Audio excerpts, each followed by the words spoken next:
মাঝখানে যা ঠান্ডা পড়েছিল, আমি তো সকালে ঘুম থেকে উঠতেই পারিনি কষ্টে। তো অনেক দিন পর কষ্ট করে গেছিলাম। তারপরে আমার একটা বন্ধু এসেছিলো আমার সাথে দেখা করতে, তো সেই চকলেটটা নিয়ে এসেছিলো। তারপরে আমাকে একটু নিজে দেখালাম যে একটু গ্লো টো করছে কি না ওয়ার্কআউট করে। আসলে অনেক দিন পর তো। তারপরে আমি পড়াতে গেছিলাম, এই দেখো আমার 3টে মিষ্টি মিষ্টি স্টুডেন্ট। তারপর পড়িয়ে আমাদের প্ল্যান হলো কোনো একটা ক্যাফেতে যাওয়ার।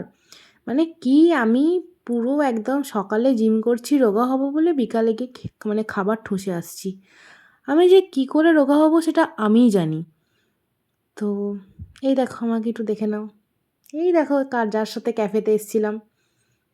প্রথম কথা কিন্তু আর বললাম না, অসুস্থ, তাও আমার সাথে এসছে আমাকে কোম্পানি দেওয়ার জন্য। আর এই দেখো আমার আমার মুখ থেকে, আমি তো খাবার পেলেই আমার মুখ থেকে অলরেডি হাসি। আমি কী যে ভাই খেতে ভালোবাসি সেটা শুধু আমিই জানি। তো টাটা।